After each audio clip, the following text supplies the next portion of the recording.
I was really fortunate. When I was 19 years old, I met a wonderful gentleman who was very successful with his family. He was very successful giving to charities. He was very healthy. He was very gentle and kind. And when he started to share with me, to teach me that my entire reality was based on what I believed was real and what I believed was true about myself, about what's possible, and that I could change that, that's when my life started to change.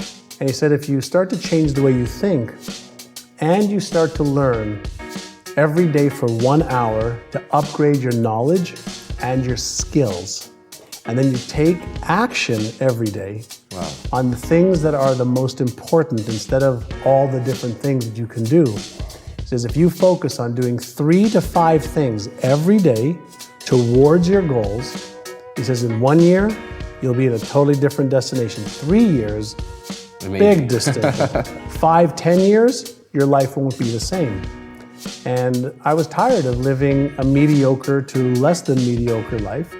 And so I said, listen, you seem to have a good plan and a good path. You're making millions of dollars. You're giving a lot of money to charity. You're happy. You're healthy. You've got a great family. I want that. And he said, if you want that, follow the blueprint. Don't try to figure it out. Just follow the blueprint. And that was another lesson that he shared with me, is that you don't have to reinvent the wheel. Yes. Like if you want to fly right now, you don't have to figure out how to fly. You know, there's already a blueprint for how to generate or create an airplane.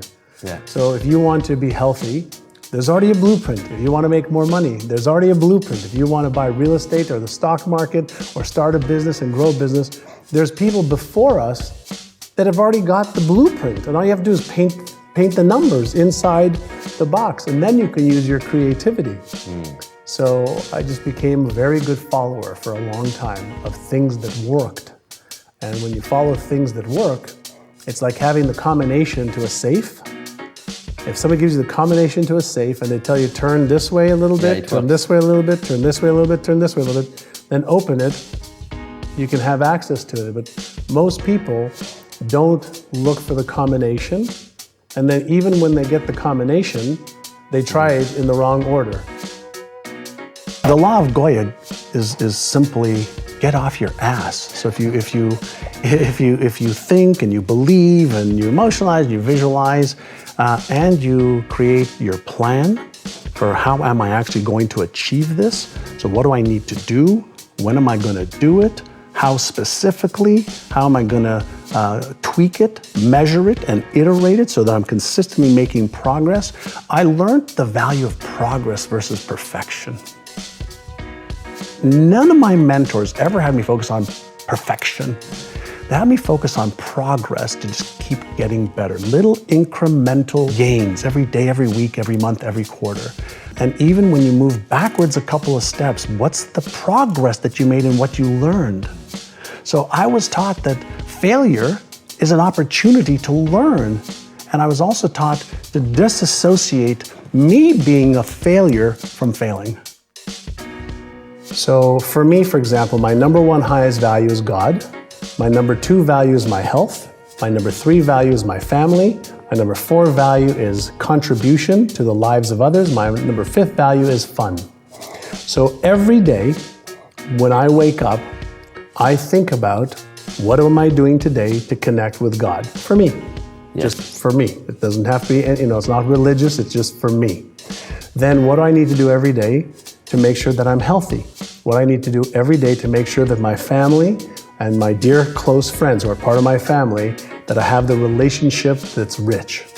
Then contribution. How do I use my passion, my gifts, my stories, my things I've not done well, things I have done well? How do I share that with the world? And in doing that, I feel good. And then I have to have fun. And so if I do those 5 things every day, then at the end of every day, I've had a great day. And if you have a lot of great days, then you end up with a really great life. And that doesn't mean that you don't have ups and downs and things that don't work and trouble that happens and things that come up. But if you keep your focus on what's important, then the rest of the stuff is really inconsequential. And there isn't 100 different things you have to do. There's 2 or 3 things in each one of the areas that's important to you that when you do those every day, you're so far ahead of the curve. If we think about the era that our parents lived, okay?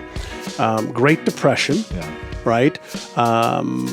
Very, very hard to make money, very, very hard to find resources, very, very hard to do anything unless you're a professional. So our parents said to most of us, if you don't become a professional, you're going to struggle. You're going to struggle and suffer. And even the professionals said, okay, so become a professional and here's your ceiling of what you have. So we became conditioned to be worried of scarcity in a world that has no scarcity. We became conditioned to having certain beliefs about what's possible or not possible.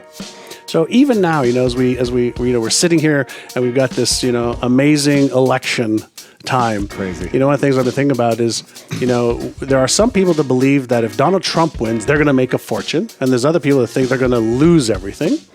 And I have a friend of mine who has got about $70 million in the bank that believes that if Hillary gets into office, he's going to lose millions. Wow. It's going to be really tough.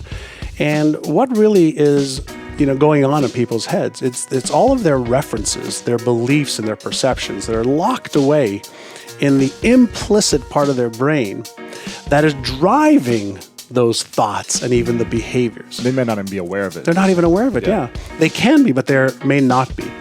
And so what we really have to go back to focus on is it really makes no difference who becomes president or who doesn't.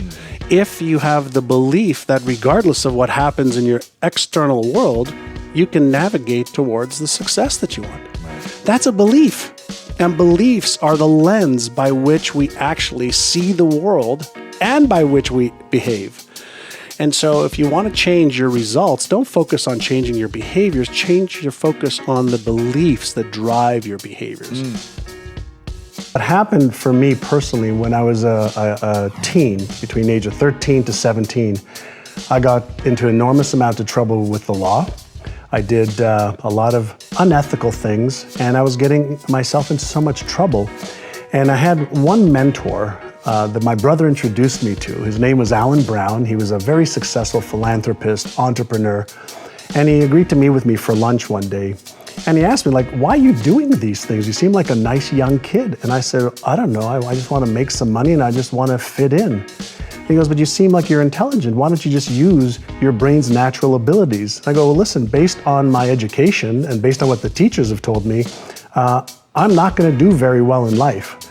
And I left high school in grade 11 thinking that I'm not worthy enough, I'm not smart enough, I'm not good enough. And this one man in 1 minute, in one meeting, changed my life. Because he asked me, what goals do you have? And I said, what do you mean, what goals do I have? I said, I want to go out this weekend to the bar. I want to have some good food. I want to find a nice young lady to maybe hook up with. And he says, no, but what are your bigger goals? And I didn't have any. So he actually sent me home. And he said, fill out these pieces of paper. And on the piece of paper, it said, what age do you want to retire by? I was 19. This was May of 1980. I wasn't even started yet. They said, but just fill out these papers. So I said, I want to retire by the time I'm 45 with $3 million. I want to have a Mercedes. I want to have a house. I want to travel the world. I want to have a great lifestyle. And so I came back on Monday and he looked at it and he asked me one question. And that question transformed my life. And he said, are you interested in achieving these goals or are you committed? And I stopped and I looked at him. He was standing up. I was sitting at my desk there at his office. And I asked him, Mr. Brown, I said, what's the difference? And he said, if you're interested, you'll do what's convenient. You'll come up with stories and excuses and reasons why you can't, and you'll use your education as an excuse, you'll use your story as an excuse, you'll use the fact your father was a cab driver and was a gambler and never had any money. You'll use all of that as your reasons why you can't. He says, but if you're committed, you will do whatever it takes.